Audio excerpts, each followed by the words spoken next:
Saudaraku, engkau harus nangkap firman itu, khotbah itu dengan roh. Karena firman itu hidup. Firman itu Tuhan itu sendiri. Saudara harus nangkap. Dan Allah itu roh. Makanya mendengar firman bukan hanya bicara pengetahuan. Tapi rohmu harus nangkap. Rohmu harus bangkit, harus bangun. Jangan ngantuk dengar firman. Saudara seperti orang yang lagi haus. Daud berkata, aku ini seperti tanah yang kering menantikan Tuhan. Dia berkata, seperti rusa yang haus, aku merindukan firman. Saudara, kalau namanya orang haus, dengar air gak mungkin ngantuk. Jangankan haus, lapar aja pun kita kalau lagi tidur bangun. Kenapa kau bangun? Ya lapar.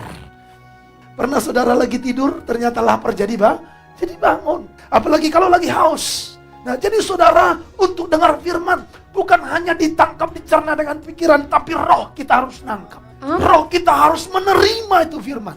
Dan saudara harus begini, saya sepakat dengan firman itu. Yes, saya alami firman itu. Yes, itu bagianku, itu hidupku, itu masa depanku, itu yang ditentukan Tuhan bagiku. Aku sepakat, aku terima. In Jesus name, katakan amin. Haleluya. Dengar firman harus seperti itu. Amin. Kalau tidak kita lalap dibodoh-bodohi sama setan. Pakai bahasa Korea Utara itu, lalap dibodoh-bodohi. Haleluya. Ya selalu dibodoh-bodohi oleh iblis.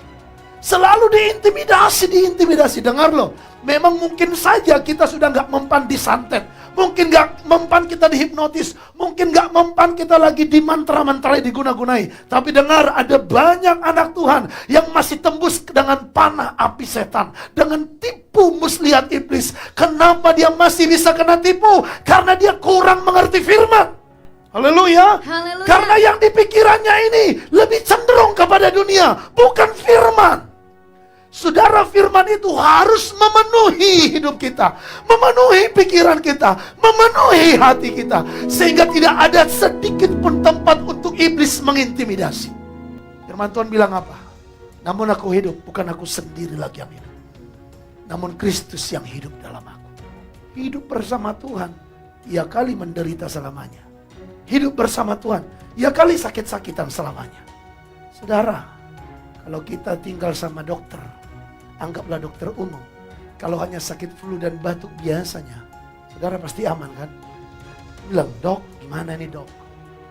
Datang dokter, udah tenang, 2-3 hari sembuh. Ini saya kasih obatnya. Tinggal sama dokter aja ada solusi.